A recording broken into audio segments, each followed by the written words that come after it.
네, 참미 예수님, 오늘은 도미니코 수도에 사는 대림특강 세 번째 시간입니다. 오늘은 사마리아 여인이 만난 예수님에 대해서 이야기를 좀 하고자 합니다. 시작 기도로 요한복음 4장 3절에서 30절 함께 읽어보겠습니다. 들어보시면 되겠습니다. 성부와 성자와 성령의 이름으로. 예수님께서는 유다를 떠나 다시 갈릴리아로 가셨다. 그때 사마리아를 가로질러 가셔야 했다. 그렇게 하여 예수님께서는 야곱이 자기 아들 요셉에게 준 땅에서 가까운 스가랴라는 사마리아의 한 고을에 이르셨다. 그곳에는 야곱의 우물이 있었다. 길을 건너라 지치신 예수님께서는 그 우물가에 앉으셨다. 때는 정오 무렵이었다. 마침 사마리아 여자 하나가 물을 빌으러 왔다. 그러자 예수님께서 나에게 마실 물을 좀 다오 하고 그 여자에게 말씀하셨다. 제자들은 먹을 것을 사러 고을에 가 있었다. 사마리아 여자가 예수님께 말하였다. 선생님은 어떻게 유다 사람이시면서 사마리아 여자인 저에게 마실 물을 청하십니까? 사실 유다인들은 사마리아인들과 상종하지 않았다. 예수님께서 그 여자에게 대답하셨다. 너가 하나님의 선물을 알고 또 나에게 마실 물을 좀 다오 하고 너에게 말하는 이가 누구인지 알았더라면 오히려 너가 그에게 청하고 그는 너에게 생수를 주었을 것이다. 그러자 그 여자가 예수님께 말하였다. 선생님, 두레박도 가지고 계시지 않고 우물도 깊은데 어디에서 그 생수를 마련하시렵니까? 선생님이 저희 조상 야곱보다 더 훌륭한 분이시라는 말씀입니까? 그분께서 저에게 이 우물을 주셨습니다. 그분은 물론 그분의 자녀들과 가축들도 이 우물물을 마셨습니다. 예수님께서 그 여자에게 이르셨다. 이 물을 마시는 자는 누구나 다시 목마를 것이다. 그러나 내가 주는 물을 마시는 사람은 영원히 목마르지 않을 것이다. 내가 주는 물은 그 사람 안에서 물이 솟는 샘이 되어 영원한 생명을 누리게 할 것이다.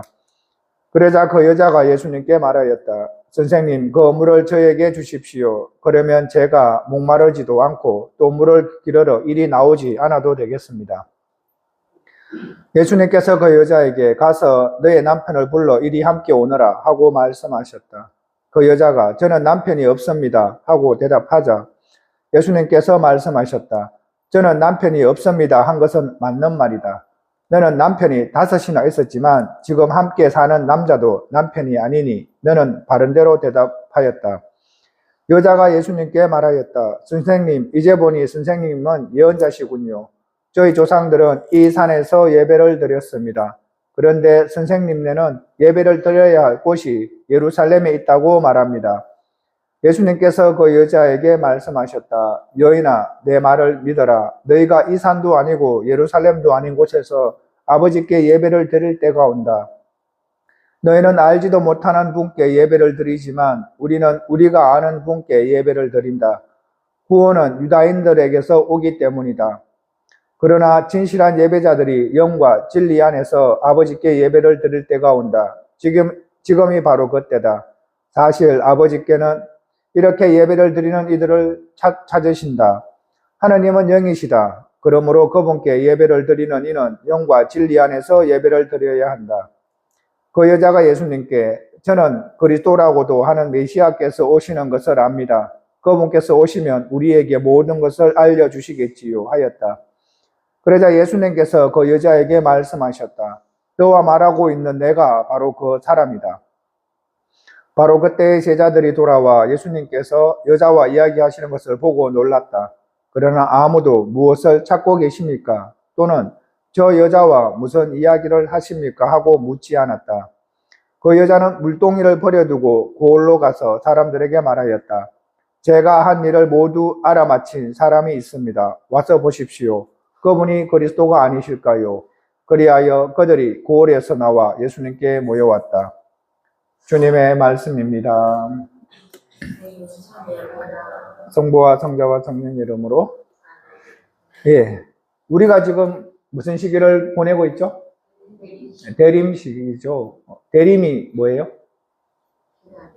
기다릴 때자 임할림, 오심을 기다리는 거죠. 누구를 기다리세요?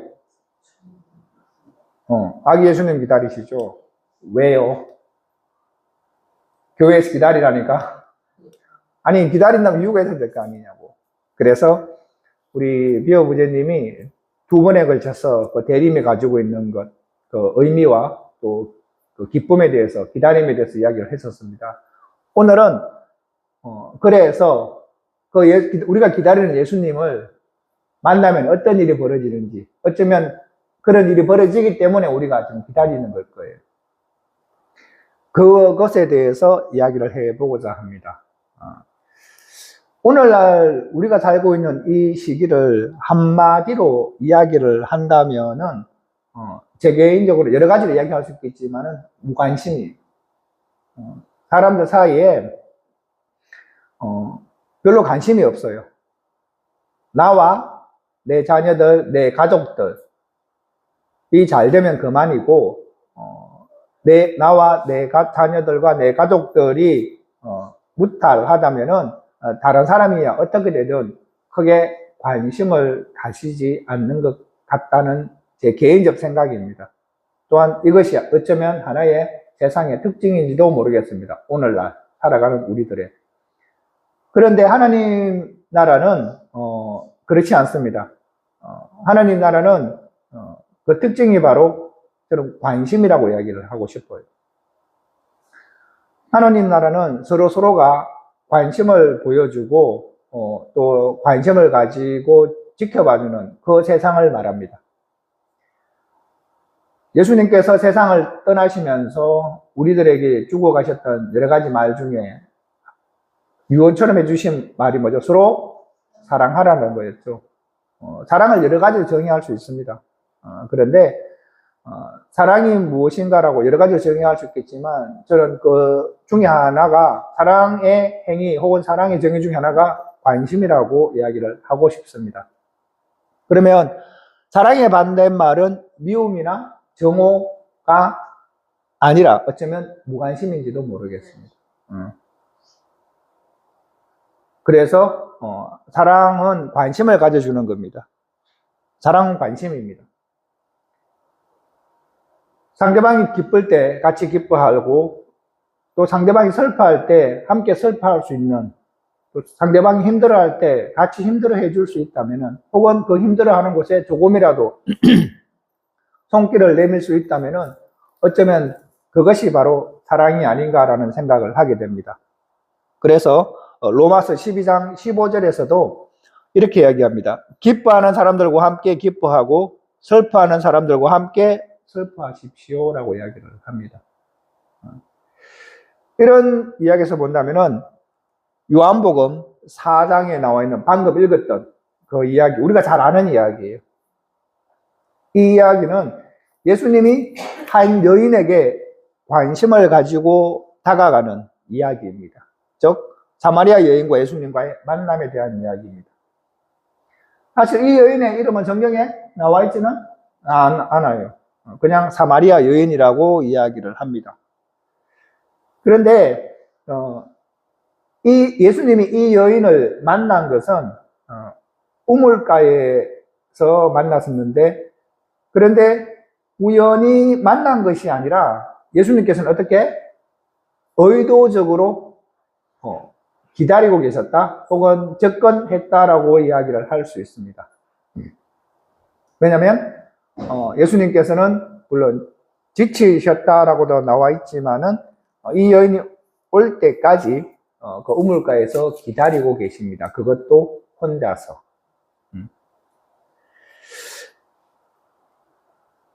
그래서 이스라엘은 사막 기후입니다. 지금이야 뭐 전쟁 때문에 가지도 못하지만은 예루살렘 가보신 분들은 아실 거예요. 이스라엘은 사막 기후입니다. 지금도 이스라엘에 가면은 곳곳에 사막과 같은 혹은 척박한 그런 땅들이 그대로 남아 있는 것도 볼 수 있습니다. 그렇기 때문에 이스라엘 사람들은 낮에는 잘 활동을 하지 않습니다. 너무 덥기 때문에. 그리고 그래서 낮 시간에는 보통 집에서 잠을 자거나 그늘에서 쉬거나 그렇습니다.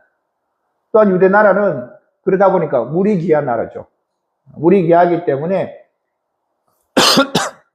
예수님 시대에 당신이 개인 우물을 소유하는 경우가 거의 없었어요. 그래서 보통 어떻게 동네에 공동 우물을 가지고 있었습니다. 옛날에 저희들도 그랬죠.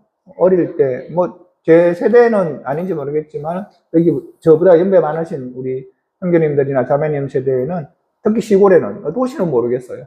시골에는 공동 우물이 있었어요. 그렇게 해서 그곳에서 허드렛 일을 하고 빨래를 하거나 어르신들이 그랬던 기억이 납니다. 그래서 여기도 마찬가지입니다. 동네에 보통 하나의 우물 정도가 있습니다. 그래서 덥기 때문에 물을 기르러 갈 때는 아침 일찍 가거나 저녁 늦게 물을 떠러 갔습니다.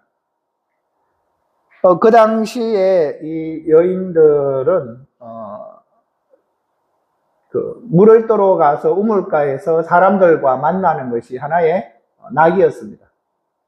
왜냐하면 물을 떠는 것도 있지만은 동네 여인들이 몰려가지고 수다도 떨고 스트레스도 풀고, 그뿐만 아니라 정부의 공유의 장이기도 했어요. 지금이야 인터넷이나 켜면은 전 세계가 어떻게 돌아가는지도 알겠지만, 옛날에는 신문도 없고 뉴스 같은 거 볼 수 없으니까 오롯이 들을 수 있는 것은 이야기거든요.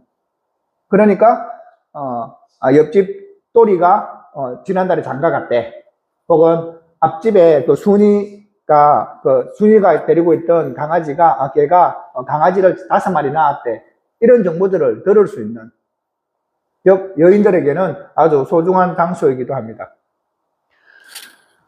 그래서 우물은 정보 공유의 장이었어요. 그런데 이 사마리아 여인은 저녁 시간이 아니라 낮 시간을 택해서 우물에 왔습니다. 남들이 결코 집에서 잘 나오지 않는 뜨거운 12시를 택해서 혹은 낮 시간을 이용해서 우물로 갔다는 말은 한마디로 말해서 사람들을 만나고 싶다는 거예요? 만나고 싶지 않다는 거예요? 만나고 싶지 않다는 이야기입니다. 왜요? 이 여인에게는 뭐가 있기 때문에? 우리말로 하면 과거가 있는 여인인 거예요. 결혼에 실패한 여인이에요. 그것도 한두 번 실패한 것이 아니라 무려 5번이나 실패를 했고, 6번째 남자와는 지금 결혼도 하지 않고 그냥 같이 살고 있는 겁니다. 그래서 이 사마리아 여인은 사람을 마주치는 게 싫어서 낮 시간을 이용해서 우물로 왔습니다. 그래서 이 여인의 입장에서 보면 그렇게 평상시에 그렇게 물을 떠러 다녔던 곳이기 때문에 예수님을 만난 것은 우연일지 몰라요. 그리고 그 시간에 사람이 있을 거라고는 생각도 못 했을 거예요. 하지만 예수님 입장에서는 저는 예수님의 좀 의도적이라 얘기하는데, 의도적으로 그곳을 기다리고 있었습니다. 그리고 예수님께서 먼저 말할 것이죠. 왜 제가 의도적이라 그러면은, 예수님이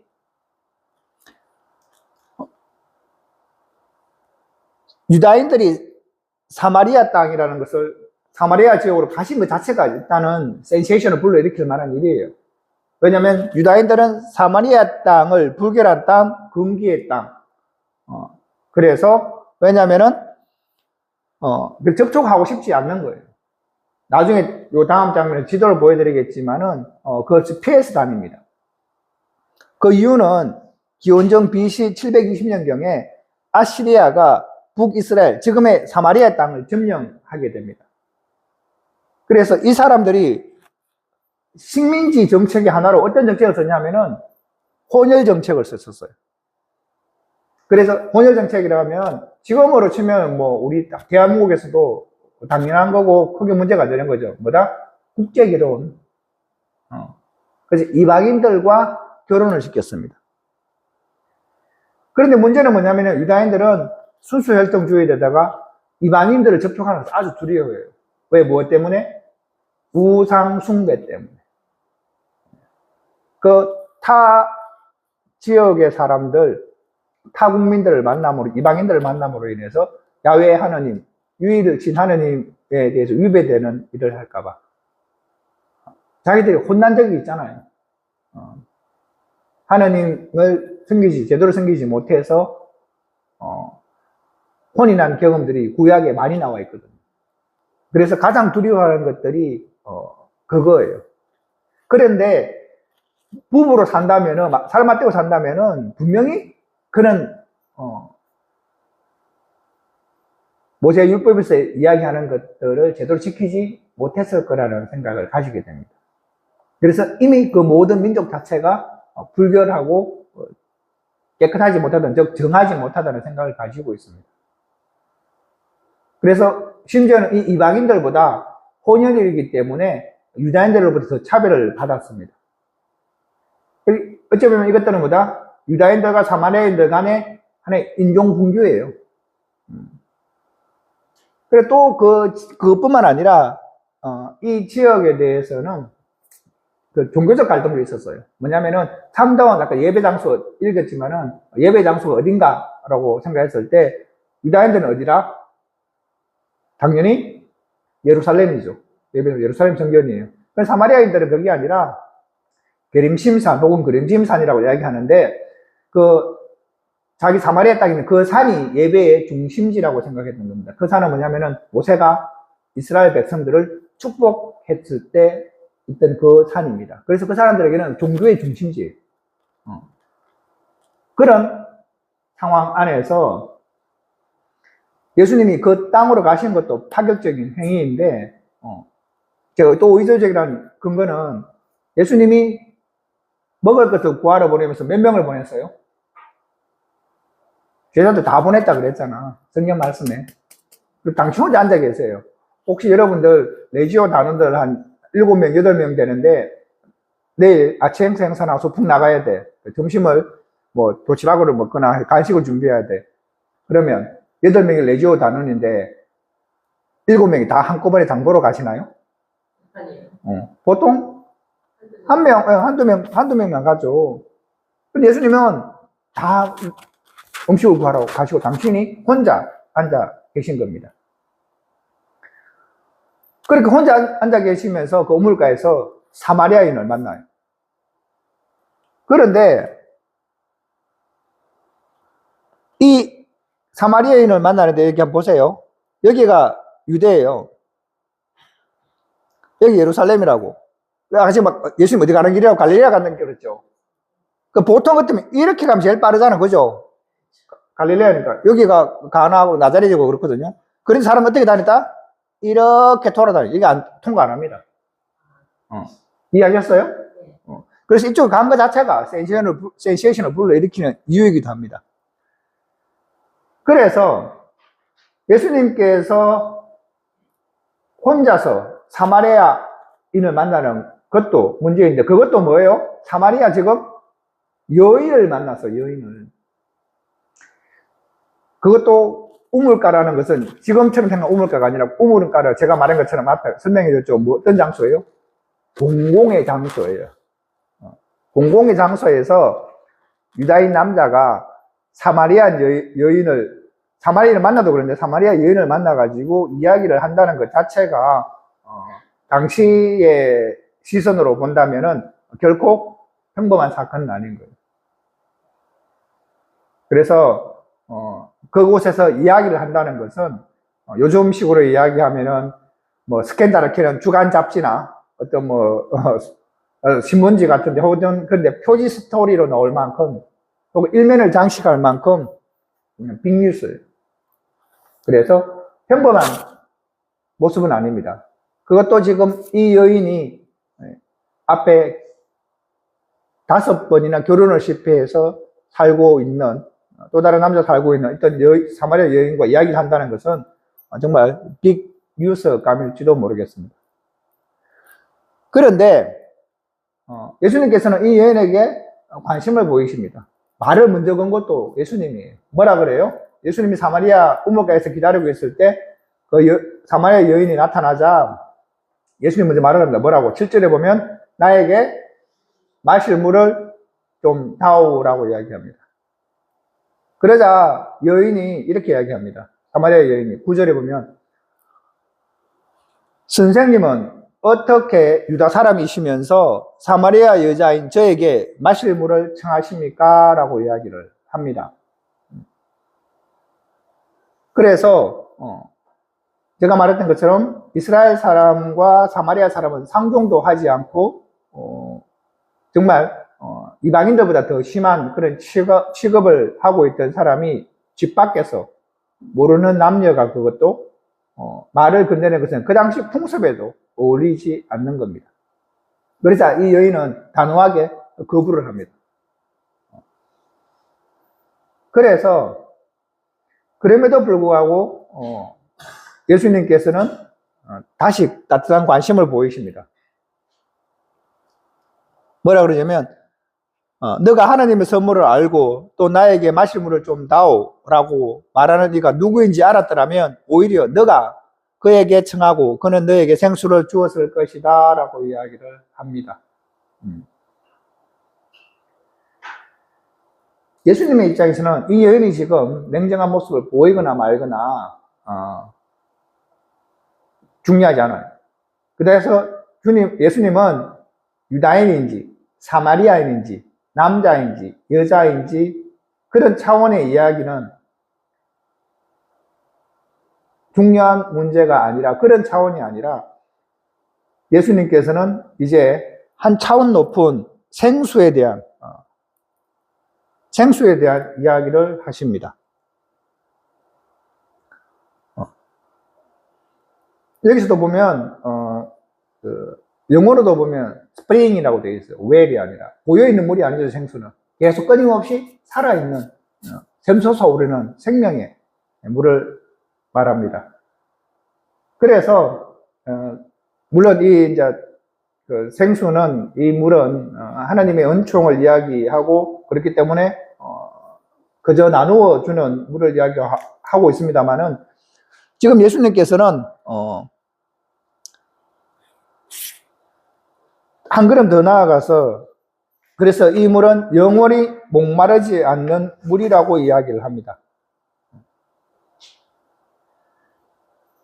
그런데 이 여인은 그렇게 이야기를 해도 여전히 예수님과 생수에 대해서 좀 냉소적이에요. 무관심해 보입니다. 예수님을 우습게 보고 냉소적으로 대합니다. 왜냐하면 예수님께서 그렇게 이야기를 하자 이 여인이 뭐라 그러죠? 두레박도 없으면서 어떻게 물을 떠주겠다고 이야기를 하는 거냐고 이야기를 한 겁니다. 내가 물을 주겠다 그러면 예수님 물을 주겠다 그러니까 이 여인 입장에서 뭐라 그랬어요? 이 양반이 지금 내 농지거리 하나 싶어서 올 거예요. 외간 남자가 우물가에서 그래서 두레박도 가지고 계시지 않고 우물도 깊은데 어디에서 그 생수를 마련하시렵니까? 사마리아 여인이 이야기하는 거거든요. 이 양반이 지금 데리고 지금 희롱하나 싶었던 거예요. 나한테 물 달라 하지 말고 자기가 두레박 있고 지금 자기 물 또 먹으면 되지. 근데 보니 두레박도 없거든. 그래서 예수님께서는 제가 말했던 것처럼 이 물을 마시는 자는 누구나 다시 목마를 것이다. 그러나 내가 주는 물을 마시는 사람은 영원히 목마르지 않을 것이다. 내가 주는 물은 그 사람 안에서 물이 솟는 샘이 되어 영원한 생명을 누리게 할 것이다 라고 이야기를 합니다. 자, 이제 여기서 이 눈이 번쩍 뜨이는 거예요. 왜? 이 사람 무슨 의미인지 모르겠지만 자기에게 영원히 마르지 않는 샘을 주겠다 그러니까 그러면은 내가 이 한낮에 물을 떨어올 필요도 없고 얼마나 좋을까 그 생각이 드는 거예요. 즉 이제 똑같은 물인데 차원이 좀 다르죠. 그래서 이 여인은 지금 앞에 이 이야기를 하기 전까지는 예수님이 가지고 있는 행색, 보니 초라하고 걸어왔으니까 지쳐가 앉아있고 하니까 그 모습만 보고 이제 이야기를 하는 거예요. 가끔 우리도 마찬가지예요. 살아가시면서, 사람들을 평가할 때, 겉으로만 보고, 우리가 이야기는 많이 그렇게 하죠. 사람을 겉으로만 보고 평가하지 말라. 참 쉬운 일 아니에요. 우리도 모르게. 특히 자본주의 사회에서는. 그 사람이 무슨 차를 타고 있는지, 그리고 위령이사 때 이야기했습니다만은, 주소지가 어딘지, 아파트가 어떤 아파트 사는지, 그거 가지고 사람을 바라볼 때가 있다는 거예요.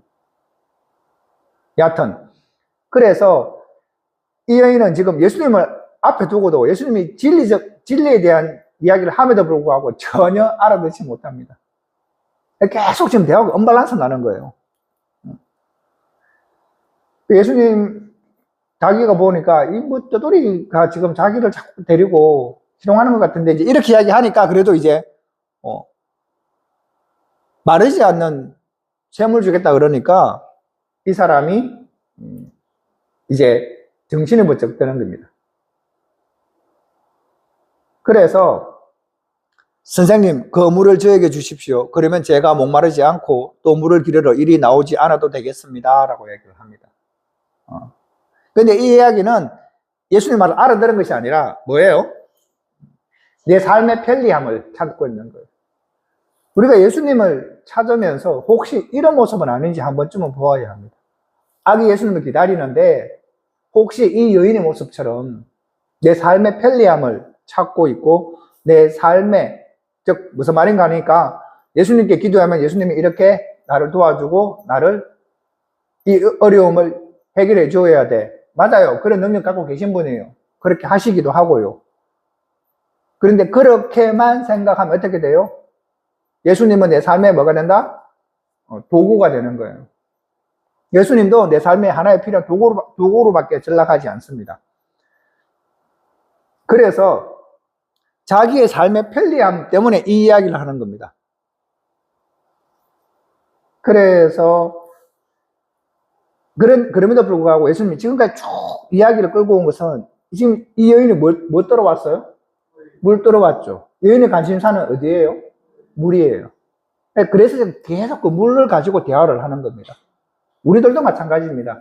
혹시 여러분들 자녀분들과 혹은 뭐 부부 간에도 마찬가지고 가족 간에도 마찬가지고 대화가 잘 안 된다라고 이야기하시는 분들이 있는데, 그래서 이제 저한테 상담을 하러 오시거나 뭐 면담을 하러 오시거나 이렇게 해서 하면은 제가 가끔 물어요.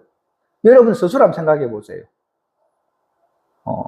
여러분들이 얼마나 여러분들 자녀분들에 대해서 혹은 남편분이나 아내분에 대해서 잘 알고 있는지, 즉 관심을 가지고 있는 건지. 좀 좀 한참 된 광고였는데 어떤 모 대기업에서 그 시험을 한번 했었습니다. 그 광고로 나왔었어요. 시험을 한번 했는데 뭐냐면은 어느 날 과장급 이상들을 불러다가 직무 테스트 한다 그랬어요. 인사고과에 반영하겠다 하고 불러가지고 시험을 쳤어요. 시험을 쳤는데 앞페이지가 두 페이지, 앞페이지에는 자기 직무에 대한 그것들 물었던 거예요. 정말 직무에 대해서. 근데 거기는 대부분 막힘없이 썼어요. 자기 하고 있는 일이니까. 그런데 다음 장을 딱 넘기는 순간 사람들이 전부 다 머리를 걱적걱적거리기 시작하는 거예요. 어떤 질문이 있었냐 하면은 대부분 좀 젊은 형제님들을 그 과장들을 불러가 했었는데 과장이 나보니까 뭐 한 40대쯤 됐을라나? 그러니까 애들 한참 이제 중고등학생인데 그 정도 되죠, 나이가. 어떤 질문이냐면은 당신의 아들이나 딸이 있다면은 아들과 딸이 좋아하는 배우나 가수의 이름을 3개 써보세요. 당신의 아들과 딸이 몸무게가 몇 킬로고 키가 몇 킬로, 얼마인지 적어보세요. 당신의 아들과 딸이 어떤 꿈을 가지고 있고 요즘 최근에 관심을 가지고 있는 상황이 뭔지 적어보세요. 그런 것들인 거예요. 당신의 남편이나 아내가 어떤 커피를 좋아하는지 어떤 맥주를 좋아하는지 적어보세요. 당신의 아내와 당신의 남편의 가장 친한 친구 세 사람 이름을 적어보세요. 이런 건 거예요. 그러니까 전부 다 얼굴이 푸르락 불그락해지는 거예요. 뭘 말하는지 이해되시죠? 그게 제가 한번 그 광고 연지 문제한테 한번 본 기억이 나요. 우리도 마찬가지입니다. 사람들이 소통이 잘 안 된다, 대화가 잘 안 된다 하는데, 사랑은 여러 가지 수행할 수 있지만 그 중에 한 부분이 관심이라 그랬죠. 그래서, 관심을 가지고 있는 부분을 가지고 대화를 해야 되는 거예요. 대화의 출발점은 거기에요. 우리 아내든 자제분이든, 예를 들어, 음악에 관심이 있는데, 그 사람을 붙들고, 영화에 대해서 이야기나 책에 대해서 이야기하면 별로 오래 가지를 못해요. 대화를 이어갈 게 없죠, 사실은. 그래서 우리들을 한 번쯤은 생각해 보시면 좋겠습니다. 예수님은 계속 그 화자, 즉, 내 상대, 나와 대화를 하고 있는 사람이 관심이 어디에 있는지를 가지고 그 관심을 소재로 해서 이야기를 이어나가고 있는 겁니다. 그래서 이제 그러는데 대화의 기쁨은 관심사를 가지고 물이었죠. 생명의 물로 이제 넘어갔어요. 그러다 이제 이해를 못해. 그러자 예수님께서는 제가 이제 젊은이들, 남편, 아내의 관심사가 무엇인지 알고 있는지 한번 좀 짚어보면 좋을 것 같고요. 그래서 끊임없는 대화가 중요한 겁니다. 가장 위험한 가정은 대화가 단절된 가정이에요. 여하튼 그런데 갑자기 예수님께서 이제 그래도 이해를 못하니까 예수님이 일종의 충격적 요법을 사용하십니다. 뜬금없이 느닷없이 여인에게 뭐라 그래요? 남편을 데려오라고 합니다. 가서 내 남편을 불러 이리 함께 오너라 라고 얘기를 합니다. 아니, 남편을 5번이나 지금 바꾸었고, 지금 사는 남자도 아직 결혼해 사는 게 아니니까 그냥 살고 있는데, 이 여인의 뭐예요? 아킬레스건입니다. 그러면 왜 뜬금없이 갑자기 예수님이 이렇게 이야기를 꺼냈을까? 이 여인에게 어떤 수치심이나 죄의식을 유발하기 위해서? 그게 아니에요. 대화가 자꾸 표면적으로 오니까 한 단계 더 높은 단계로 끌고 가기 위한 거예요. 가끔 하나님이 혹은 예수님이 쓰시는 방법입니다. 대화가 아니라 내 경험이에요. 다음 주에는 이제 제가 만난 하나님에 대해서 이야기를 할 건데, 제 경험으로는 그런 거예요. 거기까지 좀 더 자세하게 이야기하겠지만은, 하나님이 막 이야기를 해서 제가 제대로 못 알아들어. 그럼 당신이 참다 들어가면 한 대 치셔요. 정신 번쩍 떨구로. 상황을 확 뒤집어놔요. 그래서 그 어떤 사건이나 상황을 전혀 다른 측면에서 볼 수 있도록. 저는 이 구절을 보면, 물론 제가 유튜브 보시는 분도 있을 것 같은데, 아시는 분들은 저는 성경신학자가 아니에요. 영성신학자지. 그래서 이걸 보면서, 바로 이런 거구나 싶은 생각입니다. 뜬금없이 물 이야기 하다가 갑자기 남편 이야기 꺼내는 거예요. 그것도 자기의 가장 아킬레스건은. 그래서 죄의식이나 수치심을 유발하기 위한 것이 아니라는 거예요. 더 높은 차원의 이야기로 끌고 가기 위한 거죠. 그리고 예수님은 아시는 거예요. 이게 왜 이 여인이 5번이나 그렇게 결혼을 하고 실패하고 지금 또 다른 남자와 사는 것이 뭐냐면은 이 여인은 어쩔 수 없는 선택이에요. 예수님 시대에는 여인이 직업을 가질 수 있다 없다? 없어요. 여인이 직업을 가질 수가 없어요. 그래서 어릴 때는 누구 밑에서? 아버지 밑에서. 결혼하면 남편과 함께. 밑에서 가면 좀 그렇겠죠. 남편과 함께. 그리고 나이가 들어서는 누구에게? 아들에게. 그렇게 살아갈 수밖에 없는 거예요. 이 여인이 지금 5번이나 그렇게 했던 것은 어쩌면 살아남기 위한 몸부림이, 자기가 좋아서 하는 거 아니에요. 살아는 가야 될 거 아니냐고. 예수님 그래서 그럼에도 불구하고 부끄러워서 낮에 물 들어왔던 거예요. 그런데 예수님이 그 이야기를 꺼냅니다. 그래서 여인이 뭐래요? 저는 남편이 없습니다. 라고 이야기를 합니다. 참 예수님이 대단하다는 생각이 드는 게, 우리 같으면 뭐라 그러세요? 뭐랄 것 같아요? 뭔 소리 하냐고 내가 다 아는데. 5번이나 결혼하고 지금도 남자하고 살고 있지 않냐라고 이야기하는데, 예수님 뭐라 그래요? 참 당신은 우리가 다른 거야. 너는 남편이 5이나 있었지만 지금 함께 사는 남자도 남편이 아니니 너는 바른 대로 말하였다. 네 말이 맞다라고 긍정해 주세요. 그래서 제가 먼저 죄의심이나 수치심을 유발하기 위해서 질문한 것이 아니라는 겁니다. 그래서 이제 그렇게 하자 이 여인이 어떻게 해요? 당신은 예언자시군요 라고 이야기하면서 예수님의 말에 귀를 기울이기 시작합니다. 아주 완전 다른 차원으로 올라가죠. 물 이야기에서 이제 뭐죠? 이 사람 예언자인가? 라고 생각을 하게 됩니다. 그래서 우리가 읽었던 것처럼 예언자시군요 라고 이야기하면서 이 여인이 가지고 있던 어떤 궁금증일 수도 있고 어떤 영적인 갈망일 수도 있어요. 뭐에 대한 이야기를 해요? 예배에 대한 이야기를 꺼냅니다. 물론 오늘은 제가 이 이야기에 대해서 길게 할 건 아니고요. 그래서 예배의 장소에 대한 질문을 합니다. 저희 조상들은 이 산에서 예배를 드렸습니다. 그런데 선생님네는 예배를 드려야 하는 곳이 예루살렘에 있다고 말합니다. 라고 이제 그 이야기를 꺼내요. 물 이야기에서 이제 또 다른 차원으로 올라간 거죠. 영적으로. 그래서 예배의 본질에 대해서 이야기를 합니다. 오늘은 이걸 계속 할 것이 아니니까. 그래서 예배의 형식, 외양, 장소가 중요한 것이 아니라 예배의 정신, 진리가 중요하다라고 예수님 알려주시고, 예배의 중심은 하느님은 형식이나 외양, 장소에 갇혀 있는 분이 아님을 다시 한번 알려드립니다. 그래서 그렇게 이야기를 하자. 이런 이야기를 하자. 이분이 제대로 다 알아들은 건 아니야. 이 사마리아 여인이.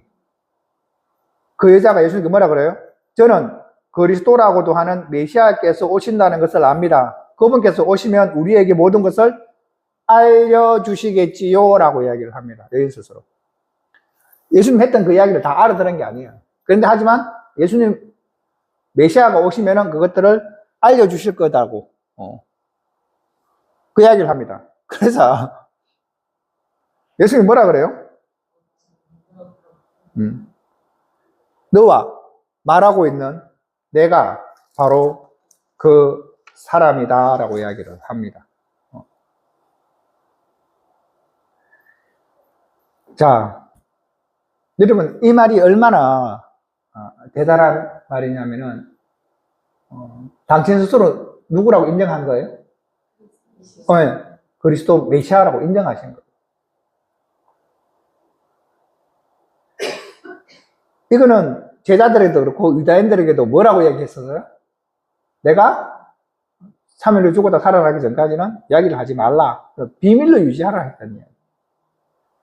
근데 그 이야기를 유다인들이 그렇게 경멸하고 심지어 정오하는 이 사마리아, 그것도 이 여인에게 동네 사람들부터 이 여인이 잘못이 아님에도 불구하고 살아나기 하나의 몸부림인데도 그거는 읽지 못하고 동네 사람들은 손가락질만 하는 이 여인에게 그 비밀을 밝혀주시는 거예요. 내가 그 사람이다. 내가 그리스도다. 참으로 놀라운 이야기입니다. 그렇기 때문에 예수님은 어떤 한 국가에 혹은 인종에 혹은 어떤 계급에 혹은 어떤 하나의 어떤 성별에 어떤 한 지역에 전유물이 아니에요. 그래서 특히 어떤 특권층의 특별한 계급, 계층의 전유물이 아닙니다.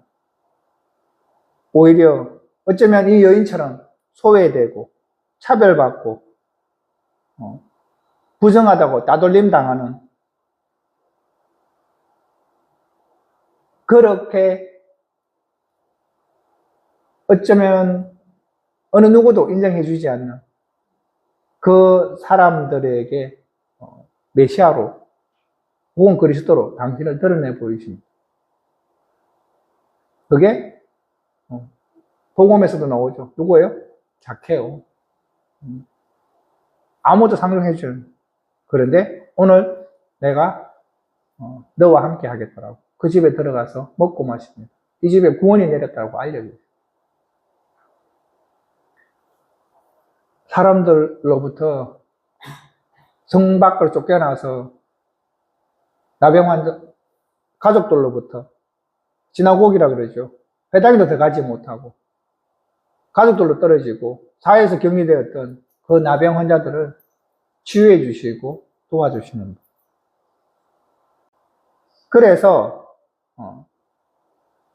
이 이야기를 하자 이제 이 여인은 드디어 눈을 뜨게 됩니다.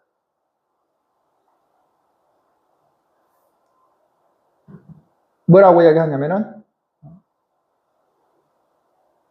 자기가 들고 왔던 물동이는 버려두고 동네 사람들에게 급히 달려갑니다. 28절과 29절에 보면 그 여자는 물동이를 버려두고 고을로 가서 사람들에게 말하였다. 제가 한 일을 모두 알아맞힌 사람이 있습니다. 와서 보십시오. 그분이 그리스도가 아닐까요? 라고 합니다. 이 여인이 했던 일이 뭐예요? 왜 낮에 물 들어왔다고? 사람들을 피하려고. 지금 어떻게 됐어요? 자기가 먼저 사람들에게 가서 외칩니다.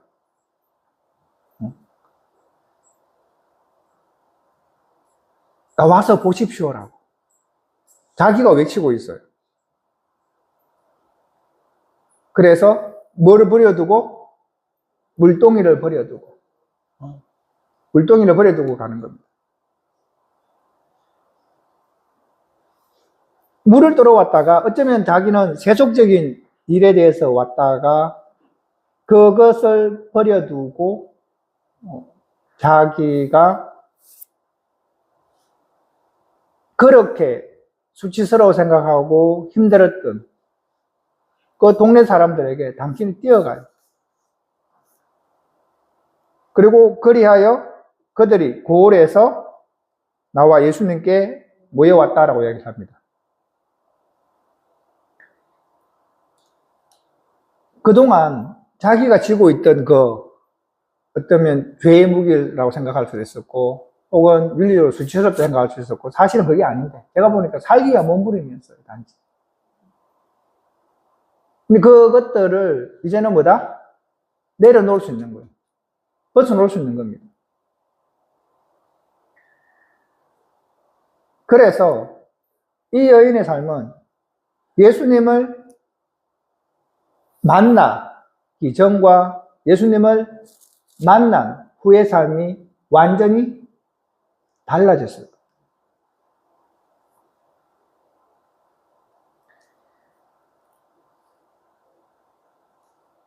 아마 이 여인은 이제 그 예수님을 만남으로 인해서 그 짧은 만남이었지만은 자기가 가야 할 길, 어쩌면 저는 그렇게 이야기합니다.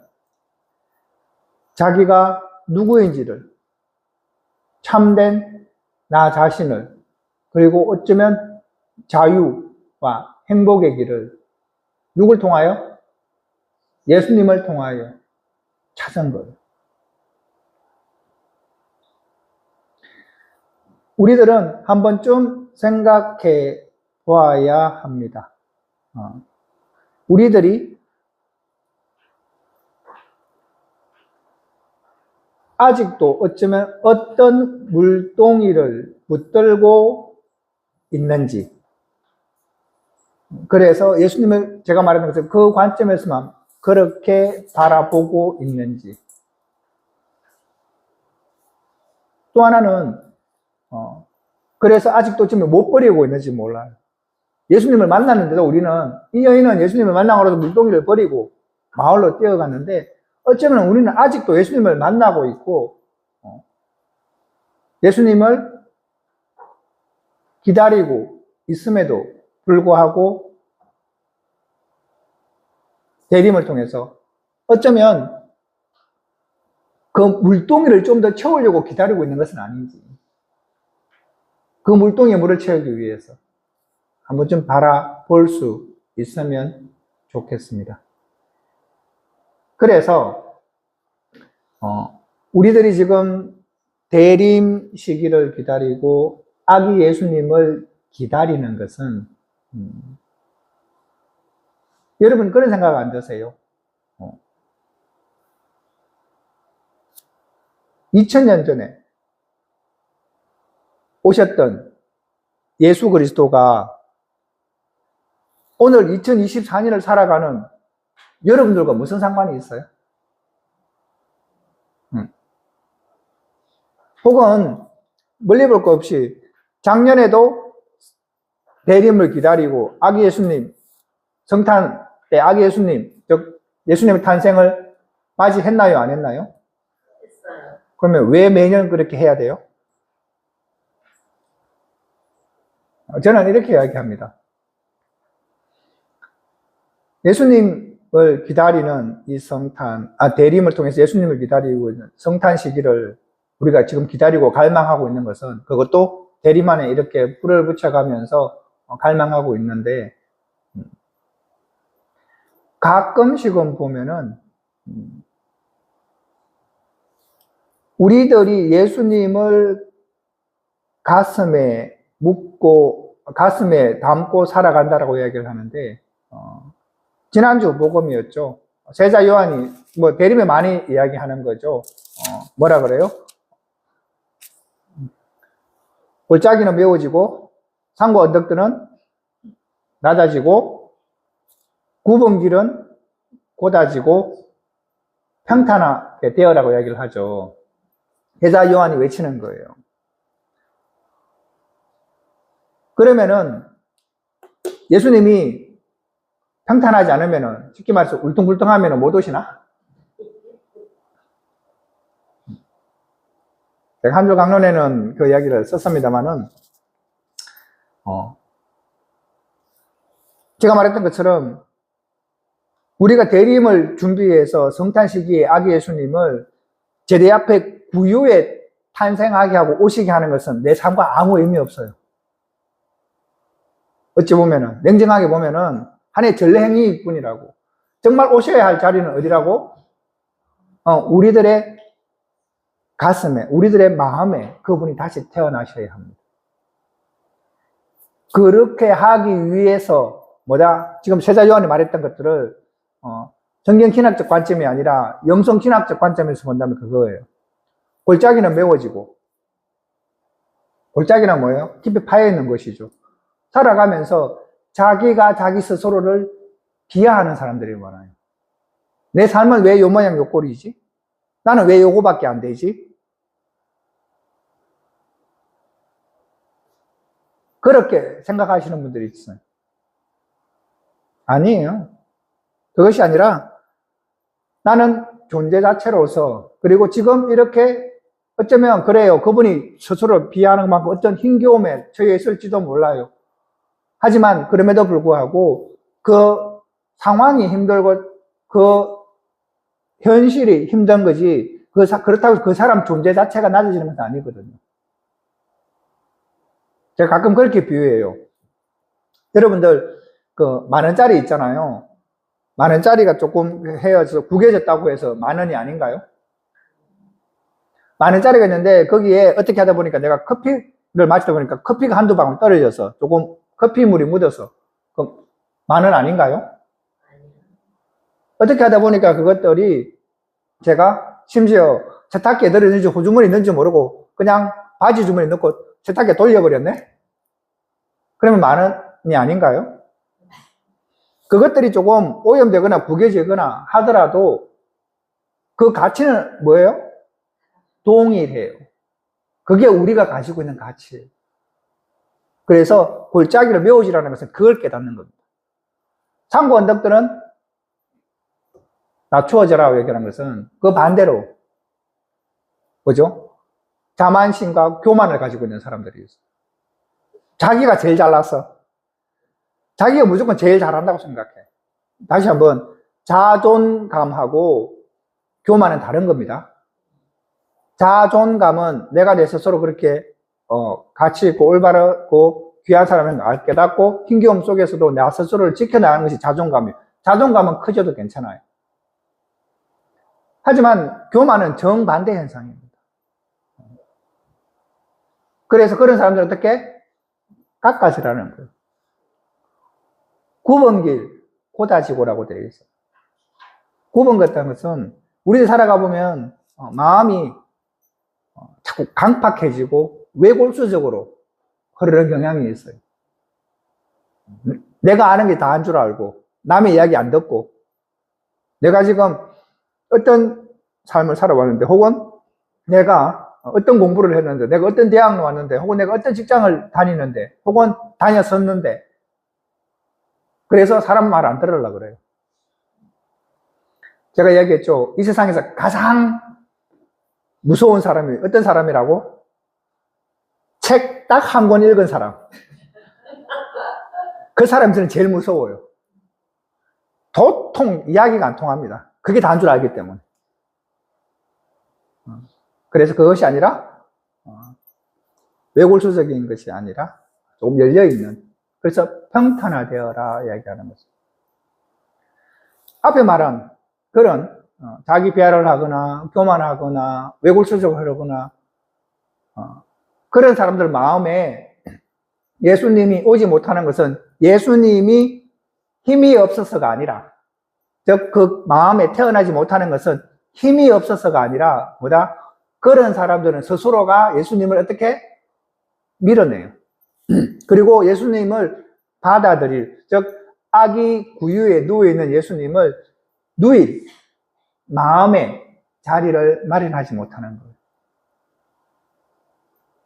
우리가 자리를 마련해야 될 것은 구유 제대 앞에 구유도 중요해요. 제가 뭐 전례적으로 중요하지 않다는 것이 아니라, 하지만 그것이 아니라 정말 준비해야 될 자리는 어디에? 내 마음의 자리. 그렇게 하지 못한다면은 여러분들 뭐 저보다 오래 사신 분들이나 저보다 또 신앙의 연륜이 깊으신 분들은 지금 성탄을 몇 번째 지내냐고. 그런데 매년 그러면 왜 이렇게 우리가 성탄을 지내냐고 이야기를 하면은 저는 그렇게 이야기하고 싶어요. 잘 한번 보세요. 내가 지금 예수님을 모시고 있다라고 내 마음속에 그러면 이야기하시는 분들 잘 한번 보세요. 내가 어떤 예수님을 모시고 있는지, 혹시 죽은 예수님을 모시고 있는지, 살아계신 예수님을 모시고 있는지. 가끔씩 수도원에 오셔가지고 신부님 기도해도 잘 감흥이 안 일어나고요. 하느님과 소통도 잘 안 되는 것 같고 성경을 읽어도 마음에 와닿지 않습니다 라고 이야기하시는 분들이 가끔 계세요. 그래서 만나서 이런저런 이야기를 해보고 들어보면은 가끔씩 제가 그런 이야기를 합니다. 자매님은, 형제님은 예수님을 모시고 있기는 있는데요, 죽은 예수님 모시고 계세요. 그래요. 그래서 감흥도 안 일어나고요. 그래서 그분과 교감도 안 일어나고요. 죽은 예수가 무슨 교감을 일으키냐고요. 그게 뭐냐면은 예수님을 자꾸 내 머리로만 생각하려고, 혹은 제가 앞에 우리가 이야기했던 것처럼 내 삶의 도구로만, 혹은 책 안에서만. 아니에요. 그것들이 필요하지만은 그것들이 고착화되고 그게 다라고 생각하는 순간 예수님은 죽어요. 우리 머리로 가두어 놓는다고 예수님을 제가 눈에 이야기했던 거잖아요. 그것이 아니라 살아있는 예수님을 내 마음 안에 모시고 있어야만 그분과 교감을 이루고 그분과 더불어서 살아갈 수 있는 겁니다. 어머 수사님, 보건 신부님, 어떻게 해요? 사마리아 여인이 어디서 만났어요, 예수님은? 우물가. 그거는 특별한 장소예요. 이 사람이 일상 아니에요? 매일 왔다 갔다 하는 일상 아니에요. 물론 가끔씩은 특별한 장소, 특별한 곳에서 기도하시고 하실 필요 있어요. 하지만 그 시간은 여러분들 그렇게 많지 않을 거예요. 내 일상 안에서 끊임없이 한번 찾아보라고 제가 누누이 이야기하잖아요. 당신은 끊임없이 우리에게 이야기를 하고 계세요. 내 삶에 관여하시고. 그것들은 이 여인이 깨닫지 못하다가 예수님과의 대화를 통해 점점점 깊이 있는 영적 대화를 통해서 당신의 메시아라는 것을 깨닫게 되는 거죠. 그런데 그 시발점은 우물가예요. 그리고 이 여인이 특별하게 랍비거나 유다의 어떤 성경이나 그때는 당연히 모세오경이겠죠. 모세오경이나 그런 것에 정통했던 여인이 아니에요. 이름도 없어요. 그래서 그 여인에게 당신은 그리스도라고 이야기해 줬던 것처럼 우리들이 어떤 지위에 있든 어떤 지식을 가지고 있든 그거하고 크게 상관없는 것 같아요. 제 생각으로는. 그래서 이제 이 여인은 고린토후서 5장 17절에 나오는 말씀처럼 그래서 누구든지 그리스도 안에 있으면 그는 새로운 피조물입니다. 옛것은 지나갔습니다. 보십시오. 새것이 되었습니다. 라고 이야기를 하는 것처럼 이 여인의 삶은 완전히 달라졌을 거라는 거예요. 제가 한 번씩 잘 이야기하잖아요. 예수님을 만나기 전과 예수님을 만난 후의 삶은 완전히 달라진다고. 그래서 왜 그런 거 있잖아요. 지하철 가면 제가 이야기 잘 하잖아요. 당장 무슨 성형외과 해갖고 사진 2장 붙어 있잖아. before, after 이렇게 해가지고 그거 변화는 저리 가라요. 그래서 예수님을 만나기 전과 만나는 참된 예수님을 내 가슴에서 살아있는 예수님을 만난다면 우리들은 분명히 달라질 수 있습니다. 그런데 이것은 평탄화되었다라고 세례자 요한이 이야기했던 그 외침 소리는 뭐다? 누구에게나 동일하다는 겁니다. 평등하다는 겁니다. 누구에게나 주어져 있는 겁니다. 그것들을 붙잡고 못 붙잡고는 누구에 달려있다? 우리에게 달려 있습니다. 때림은 바로 그것을 준비하는 시간이에요. 그래서 여러분들은 2024년 이 대림을 통해서 아기 예수님이 오심을 기다리고 그분과 함께 더불어 살아가고자 하는 이 시기에 여러분들은 내 마음에 지금 어떤 구유를 준비하고 계시고 어떤 구유를 어디에 지금 놓으려고 하고 계신지 한번 생각해 보시면 좋겠습니다. 그래서 2024년 성탄에는 정말 살아있는 아기 예수님을 모시고 그렇게 살아갈 수 있기를, 또 그렇게 하려고 살아가는 거예요. 2025년 또 성탄이 오겠죠. 그때는 또다시 내 마음밭을 들여다보고 또 아기 예수님이 내 마음에 태어날 수 있도록 준비하시면 되는 거예요. 어머 신부님, 저는 원래 잘못했는데 괜찮아요. 당신은 끊임없이 우리에게 다가오시는 분이기 때문에, 우리에게 끊임없이 기회를 주시는 분이기 때문에, 그게 그분의 사랑과 자비예요. 처음 우리가 강의 시작했던 거 뭐죠? 당신은 우리에게 무한한 관심을 가지고 계십니다. 그랬기 때문에 지속적으로 우리에게 오시는 분입니다. 그래서 오늘 이 시간은 사마리아 여인을 통해서 예수님을 만난다는 것이 어떤 것인지, 그분을 만나면 어떻게 되는지 알아야 우리가 아기 예수님을 더 간절히 기다릴 거 아니에요. 그래서 그 마음으로 한 주를 살아가시고 다음 주에는 사마리아 여인이 아니라 개인적으로 제가 만났던 하나님에 대한 이야기를 조금 해보고자 합니다. 혹시 질문이 있으세요? 갑자기 제가 배터리가 다 나간 것 같은데 갑자기 왜 이런지 모르겠어요. 오래돼서 그런지 여하튼 나머지 부분도 똑같이 그렇게 되어 있습니다. 그렇게 보시면 될 것 같고, 아마 다음 주에는 이런 불상사가 안 일어나기를 한번 그래서 그렇게 하고 특별하게 하실 이야기 없으면 마친 기도도 될까요? 성부와 성자와 성령의 이름으로 영광이 성부와 성자와 성령께 성부와 성자와 성령의 이름으로 아멘. 감사합니다.